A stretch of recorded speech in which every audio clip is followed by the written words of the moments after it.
সাংবাদিক বাইরে এখানে আছে, তাও বলে দিই, সারা বিশ্বে উকিল আর সাংবাদিক অনেক সস্তায় পাওয়া যায়। উকিলও পাওয়া যায়, যে কোনো কিছু লেখলে ফেসবুক লেখে কত লাইন কত কিছু সাংবাদিক আছে এটা বলে, এবং উকিল এরকম পাওয়া যায় উল্টা পাল্টা কাজ করে।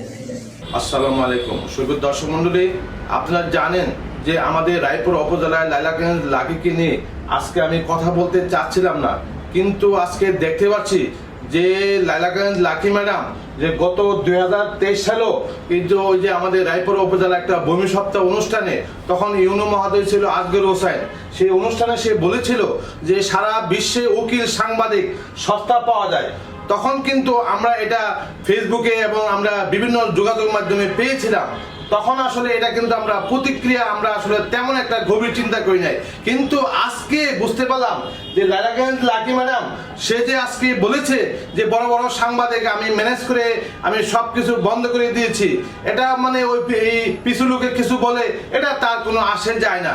কিন্তু আজকে মনে করা উচিত যারা সাংবাদিক হচ্ছে সমাজের বিবেক, সাংবাদিকরা হচ্ছে রাষ্ট্রের দর্পণ। কিন্তু আজকে বলতে চাই যে রায়পুরা যারা সাংবাদিক আছে অনেকে হয়তো মনে করে তারা নাগরিক সাংবাদিক, তারা হয়তো যে জাতির মনে হয়তো এই ধরনের যে অন্যায় কাজকে তারা হয়তো প্রশ্রয় দেয়, কিন্তু লাইলাগঞ্জ লাকি ম্যাডাম যে তার যে নির্বাচনী যে হলফনামা দিয়েছে এটা আপনারা জাতির সামনে প্রমাণ করেন। এবং আমি আজকে বলতে চাই যে সাংবাদিকতা হচ্ছে একটা জাতির দর্পণ, সাংবাদিকতা হচ্ছে একটা জাতির বিবেক এবং সমাজের আয়না। এবং আজকে সমাজে এবং আমাদের রায়পুর উপজেলায় অন্যায় অত্যাচারে বেবিচার এবং যে জুলুমের বিরুদ্ধে এবং যে আমাদের রায়পুর উপজেলায় যে ঐতিহ্য আছে ইতিহাস আছে সবকিছু আজকে তুলে ধরার দায়িত্ব হচ্ছে সাংবাদিকের।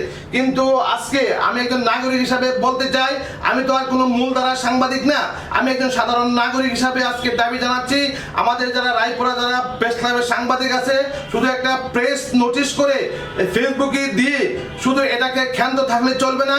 আমি আশা করবো একটা নাগরিক হিসাবে, আমি যেহেতু বিদেশে থাকি বা প্রবাসে থাকি, আমরা একটা সমাজ নিয়ে থাকি, আজকে রায়পুরা সাংবাদিকদের মানে সম্মানার্থে আজকে আমি দাবি জানাচ্ছি একটা প্রেস ক্লাবে একটা সাংবাদিক সম্মেলন করুক এবং সবাইকে এটা প্রকাশ করুক যে রায়পুরা উপজেলার সাংবাদিকরা মানে এ ধরনের মানে অন্যায় অত্যাচার এবং যারা লুণ্ঠনকারী যারা টাকা অত্যাচার করে মানে সমাজের টাকা শোষণ করে তারা বিভিন্নভাবে তারা সমাজকে ফাঁকি দিতে পারবে না।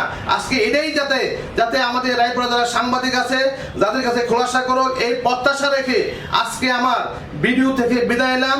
সবাই ভালো থাকেন, ভিডিওটা শেয়ার করবেন, কমেন্টসের মধ্যে লিখবেন। ধন্যবাদ, আল্লাহ হাফেজ।